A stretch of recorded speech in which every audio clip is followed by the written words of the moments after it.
Welcome to Feeling Full and Finally Free, a caregiver's healing journey. I'm Jeanette Yates and the host of the From Guilt to Good podcast. And now, as you just heard, the Feeling Full and Finally Free podcast. While we will still focus on going from guilt to good, we'll be delving deeper into the themes of overcoming caregiver burnout, releasing guilt, and healing deep-seated traumas, and embracing a redefined approach to self-care and self-love. But before we start this new journey together, I'm going to take a brief pause to practice what I preach, prioritizing self-care and spending precious time with my family.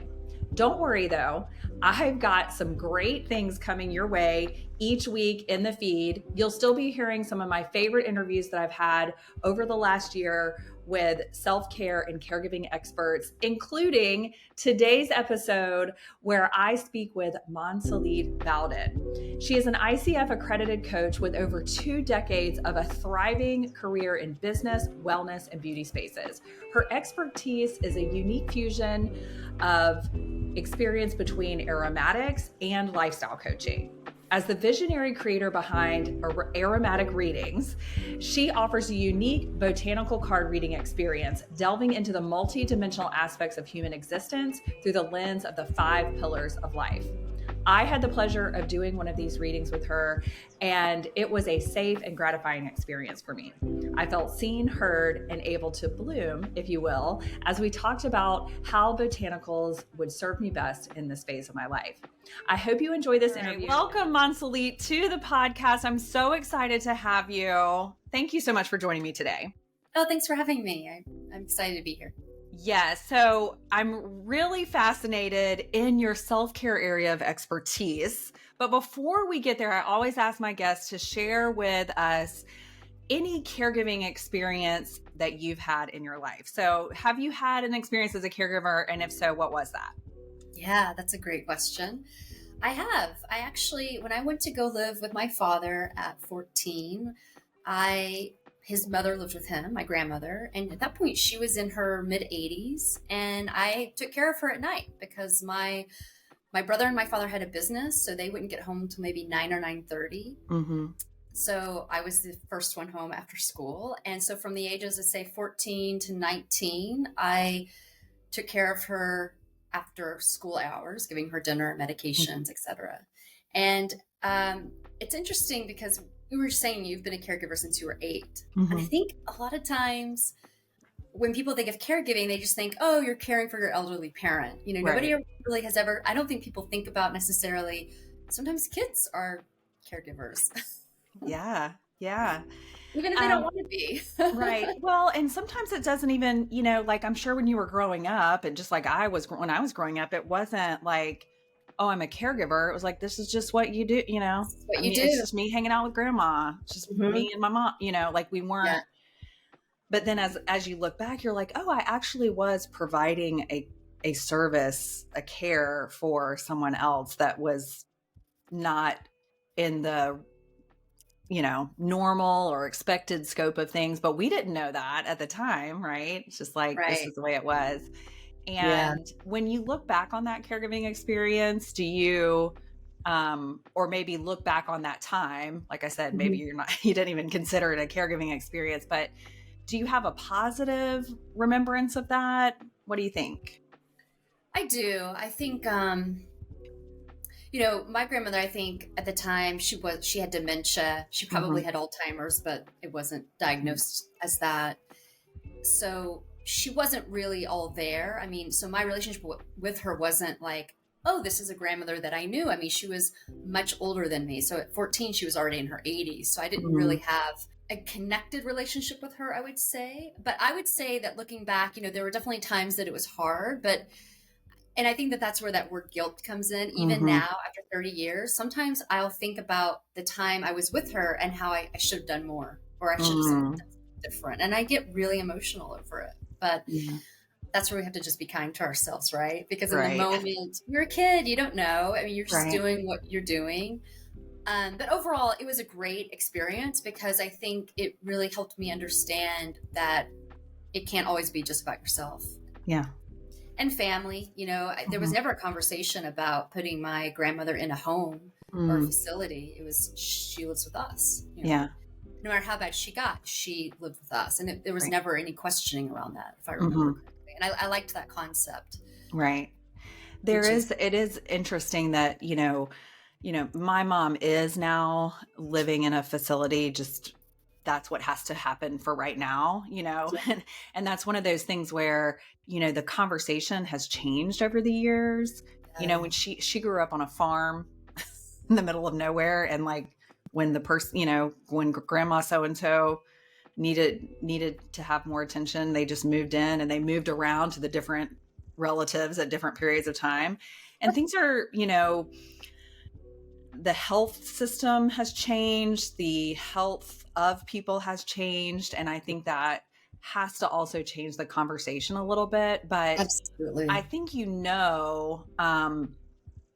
like, you as a family, like nobody sat you down and had that conversation, but even if it was just your dad having a conversation in his head, he made a choice. And I think that's the most important thing is, we do have that ability to have those, to ask ourselves what's the best. And sometimes what I had to learn, was what is the best for, like what my mom thinks is the best wasn't the best because it wasn't safe. So I'm like, Yeah. how do you keep someone happy but also safe? And And so that's, anyway. yeah. No, you say something so profound in the sense that I think that there's a way of thinking, as you said, like this is the way they did it. And so they didn't Mhm. even question it Right. versus really questioning what is the best. Because there were times my grandmother wasn't in a safe space Hmm. and it probably was because she was at home and alone Right. during certain hours, Right. things like that. And so, but for whatever reason, it wasn't questioned what's the best scenario for this situation. It was just, oh, this is the commitment. This is what we're doing. And so, as you said, the conversation has to change and it evolves. Hmm. And it's so also personal and individualized, I think. Right.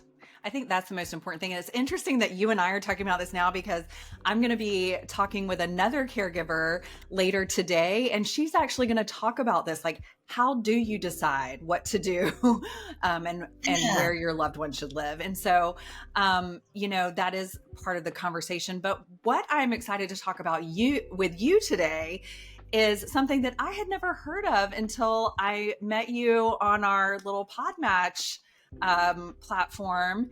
And that is that you are, let me make sure I get this right. You are an expert in aromatic readings, and Yes. you use, like, I don't even want to call it aromatherapy because that people have like what they think that is, but is it a kind of aromatherapy? It is. Okay. Yes. Yes. So what I want you to talk about is, tell us what it is. Tell us what aromatic readings are at first. And then maybe before you even do that, though, tell us how you got into it. Okay, sure. Okay. Gosh, so to tell you how I got into it is going to take you back 20 years, but I'll make it really short. So back in the late 90s, I was into wellness, but I was introduced to essential oils in the late Mm, 90s and just using really, tea tree, peppermint, very basic oils, using them through a diffuser. At the time, it was a nebulizer. hmm. And I fell in love with it. And that led me to actually become a certified aromatherapist. And I started doing treatments, aromatherapy treatments, body work. Then that led me into getting an aesthetic license. And then that led me into adding other modalities like Hmm. coaching and whatnot. And then I got completely burnt out. I left and moved into a whole different sector. But coaching continued to stay at the forefront of sort of my business career. And then I decided to start to get ICF accredited coaching, and Yes. I started taking my own private clients. But something was missing. I mean, I was working with these amazing people, and they had small businesses. Some of them had big businesses, so it was like a lot of business coaching. But I was really missing a wellness component, as well as uh, something that could help people on a cellular level.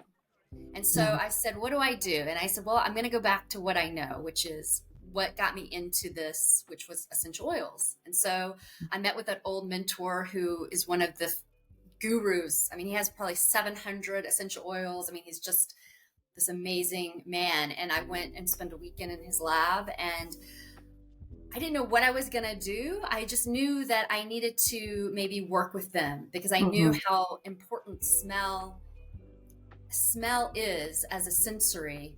Right. It's, I think, very we sort of under talk about it, except for when COVID came about, but it's so powerful, the scent of Right. smell. Yeah. And so where did that get me to aromatic readings is I knew I wanted to create an experience for someone that could be a one-time experience, or they could continue to work with me. And so I created these cards, which are botanical cards, which are cards with images of flowers and plants and, Mm-hmm. anything from a garden that you could distill into an essential oil. And these cards that I've created then take you on a journey to sort of help you explore imbalances in your life. And so the goal was treating the person as a whole. I believe that we have 5 different areas, 5 pillars of our life, and if one's imbalanced, they all are. Right. And so I feel like, have I even described the aromatic reading? I mean, so that's basically it. It's it's a journey to help you sort of uncover where you're imbalanced, and also help you find how you really want to show up in the world. Okay, good. So now that you've kind of explained how you got into aromatherapy in general and then started creating this own unique experience of the aromatic reading, take us through if somebody comes to you for an aromatic reading, how does that work? Yeah. So you come to me and we first have probably a 15 or 20-minute consultation over just where you are, what you want to get out of the treatment, what do you want to get out of this. We try to find out where you think you're imbalanced in your life. And then that moves us into a card reading where I use your visual intuition to tell me what you're attracted to in these visual cards. And then we narrow those cards down to your favorite. And then from there, we pull out words that are reflective of the image of the card. And we kind of explore what those words might be for you. And what we typically uncover is where you're imbalanced, what's going on in that area, or maybe where you thought you were imbalanced, you're not, you're really imbalanced in another area. Like maybe you thought it was your career, but it's really a relationship, which is showing symptoms in the career. And then through that, we end up doing 2 guided meditations that I walk you through that are sensory related. And then you end up choosing what I call a roll-on botanical, which is like an essential oil blend. You choose which one you need at that time. And then that blend gets mailed to you. And that blend is what's going to support you in the area that you're feeling imbalanced. So it's almost like a unique blend for what you're going through and what you need at the time.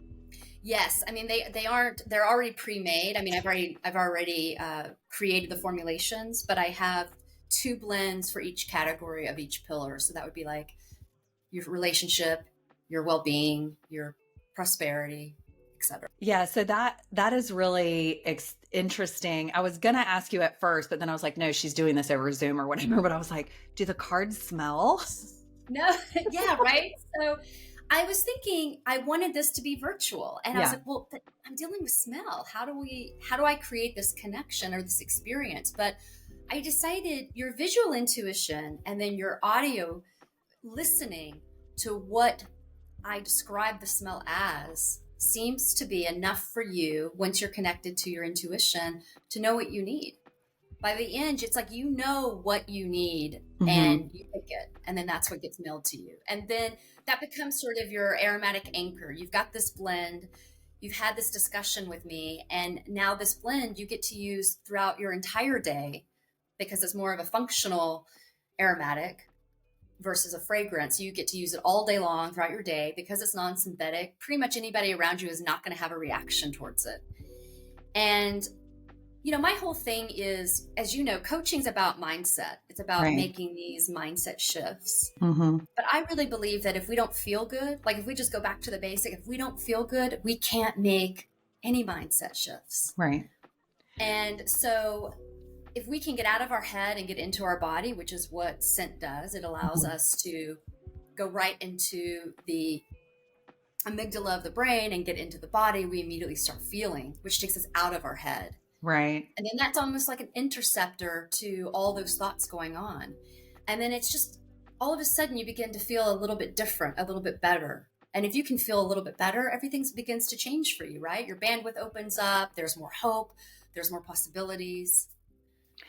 I love that. I've been on mute, so I haven't been like, but I'm trying to, protect the production here. But one of the things that you just said while you were chatting and telling us about this experience is we know what we need, and I think that's one of the key things whenever I'm working with caregivers on their self-care, and of course that's the people I work with, but everybody, we really, if we are able to tap into our intuition, to go past our head and into our heart, into our bodies will tell us what they need. So, and so I think that's really good that what you're doing is a way to bring people more into their own bodies. And you mentioned a little bit about how that works in the brain.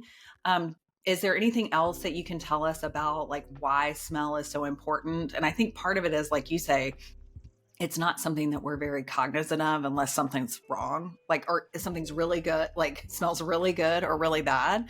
We remember that we can smell, but if it's just, there's smell around us all the time, but we don't always smell it. So like, can you talk a little bit about how that works in the brain to bring us back into our bodies?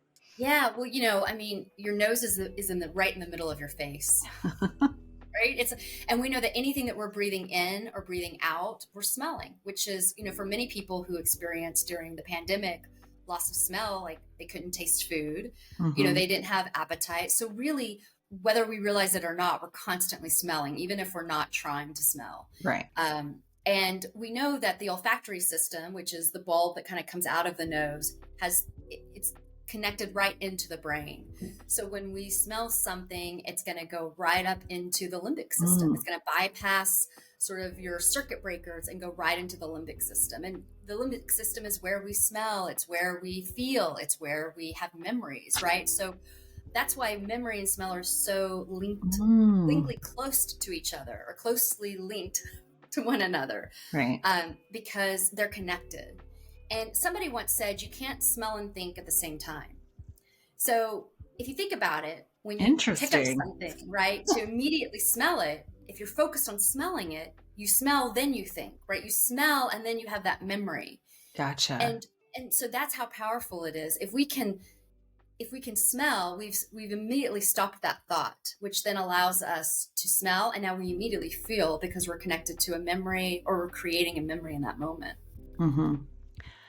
I love that idea. And like, as you were talking about like the memory kicking in, it made me think of like, there's a certain cologne from the 80s, that 90s, that like every guy was wearing. And so like, yes. So like, to this day, not only if I were to smell that, which I don't even know if they even still make it, but like if I were to smell that, I would remember the exact boy that was wearing it at that dance or whatever. But also that is, forever linked, to countless girls, middle school, whatever. But then another thing, you mentioned this at the beginning, and I was like, you know what? We think of like the whole essential oil craze, I guess, like starting not too long ago in the grand scheme of things. But, like we were talking about at the beginning, my mom, she's been sick since 1984. And one of the things that helped her, like she's always been very proactive about her own health and like, what can I do? And so Western medicine is great, but she also did stuff with diet and stuff. But I remember having to go to like the one health store that sold tea tree oil back in like 1984. Yeah. And it's like, now you can see it, it's everywhere in everything. And like back in the day, it was like so, so rare. But when you're doing the reading, so I want to keep talking about this. When I'm thinking about doing a so like spoiler alert, I'm probably going to sign up for one just because I think it's interesting. Right. This idea. So like when you're doing the readings, are you showing us cards or? Yes. And do they have the names of the plants and flowers on it, or are we just looking? You're just looking. So what's really cool is you're seeing images of 3 botanicals per card. Gotcha.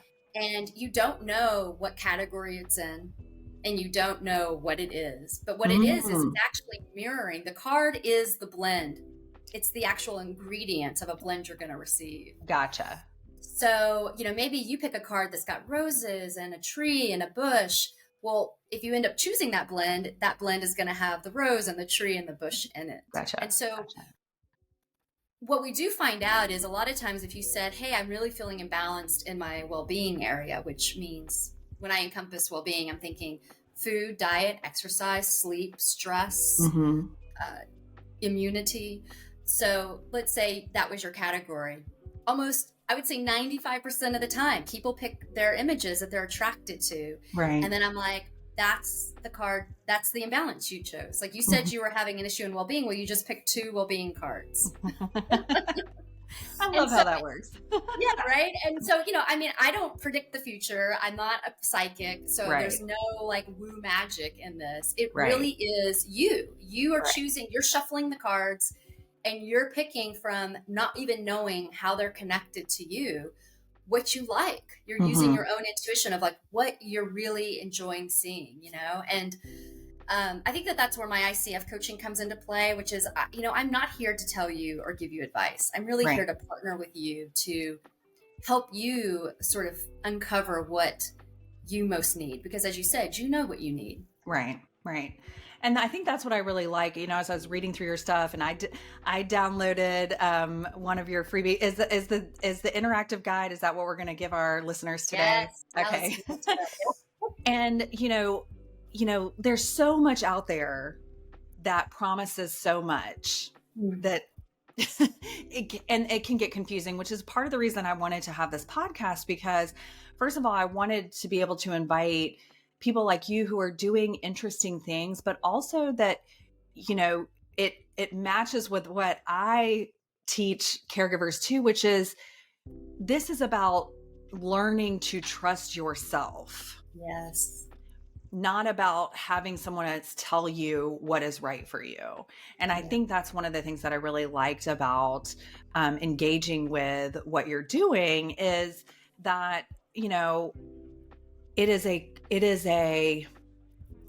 it almost seems like a soft self-care versus that may not be the word I'm looking for, but a gentle way to approach taking care of yourself. It's not a quick fix or a this is what's wrong with you, so this is how to change it. Although I do think what you have been saying and what I think I've understood from reading some of your emails and stuff is that it is not a quick fix, but it also is something that doesn't take a long time for you to receive the benefits, because it's all about just smelling and just so can you talk a little bit about, you get a blend, and then how do you recommend people use the blend once you send it to them? Well, you're going to receive after the reading what I call an aromatic print through email, which is the words you chose, everything about the blend you're going to receive. And there will be some words, sort of affirmation words that are connected. And then those words will be words that you can use, or you can create your own, that becomes sort of your aromatic anchor when you get your blend. And so the blend is, it's a roll-on. So it's something you put on your pulse points. You can put it on your neck. If you want it on your heart, basically you can put it anywhere, but keep it off your face, And you're going to use it throughout the day. I mean, it depends on the person, but I would say a minimum of 3 times a day. I would say do a minimum of 4 times a day throughout your day. And sometimes it's just keeping it by your computer and opening it up and inhaling it. And it's really, when do you feel like you need it? Well, maybe when you're feeling foggy, or you're feeling like your energy's low, or you're about to have a stressful moment, or you're finding that you're getting shortness of breath, because typically the more anxiety ridden we are, the more shallow our breath becomes. Or it's also, these blends help with just deepening anything. Like if you're trying to meditate, start with a blend, smelling that helps deepen whatever practice you're trying to do. And I think you kind of mentioned it about these quick fixes. And I just you made me think about something I wanted to sort of address, which is I think right now we're living in a society where everybody is so technique minded, obsessed. Like, what are the 5 techniques? What are the 3 tips? What are the 5 suggestions? And unfortunately, I don't think that techniques and tricks and tips and suggestions are going to be the formula for everything. I mean, tips are not going to help me figure out who I choose to marry, what job I choose to go to, right? And as you said, I think sometimes I'm so obsessed with like looking outside. And what I find with what these blends do and this reading, and when I work with clients, I don't, we coach the person, not the problem. Right. And I know even with essential oils now, they're so widely mass produced and they're out there, which is great. But, you hear everywhere, put an essential oil for a headache, use birch and and I don't think we need to be, I think that's great, but deducing it down to using an essential oil for one symptom when we need to look at the person as a whole. Right. And so I think it's more about, what's the essence, as you get your blend, as we have a conversation, as you're feeling imbalanced, Jeanette, instead of focusing on the stress, it's like, well, how do you want to show up? You as a person, who's the person that wants to show up as the caregiver? You as the person, instead of being so focused on what you can't complete or that you didn't do yoga yesterday, it's like, well, how do you just want to show up as a person? And that's what's really nice about the roll-on botanicals is you can just begin using them and smelling them. And then before you know it, you're showing up to things in a very different way than you did before. Because we've created a pattern interrupt, right? We've interrupted your brain from one pattern and we've changed it to another pattern. And then that is what allows that little mindset shift. I love what you just said. And it made me rethink something because we're talking about like, when would you use it? Before a stressful moment or when you need to focus. And instead of saying like, I love just switching the way we use language. You know what I mean? Like just the way we say something makes all the difference. So it's like, instead of saying, oh, I'm stressed out, I'm going to dig through my purse and find my roll on. It's like, how do I want to show up? So I'm on my way to do something that, last week, it got me really stressed out. So as I'm going, instead of saying, I'm really stressed out, so I need to practice my breathing and I need to do, I can say, how do I want to show up? Yes. And having that mindfulness of it. And then like, to your point, maybe it is breathing, but breathing and then bringing in that botanical to make your mind stop thinking about all the things that you want to make sure happen to not make you stressed out. It's like, no, I just want to be able to show up. I know when I do that with my mom, like instead of having like, this is the way it needs to be for it to be a good visit, it's like, no, you're just going to show up. Yeah. And the visit is going to be. Let's get back even one further step, because sometimes I think people have a hard time with how do they show up, or they don't know how to consistently show up how they want to. And I think I have this fun thing of, well, what's your personal mission statement? And let's work on that, right? If your personal mission statement is, I want to always be laughing. Right. I'm like making something really easy, right?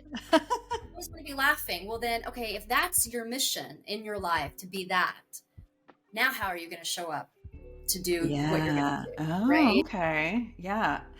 So Monselete, you're blowing my mind today. I have to say, I had no idea what to expect, which was why I was so excited about this.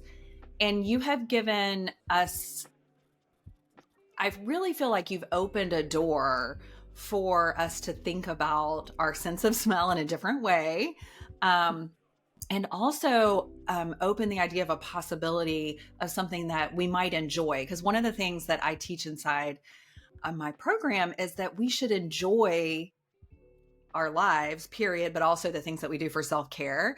And this sounds like something that would be enjoyable, whereas sometimes the things we have to do for self-care, including go to the doctor, dentist, all that, not so much fun, but we do enjoy the benefits of it, so we do it anyway. But this sounds like something that is that a caregiver might like to try out. So if you want to share with us how we can get in touch with you, and of course any links, I'll make sure to drop in our show notes and description as well.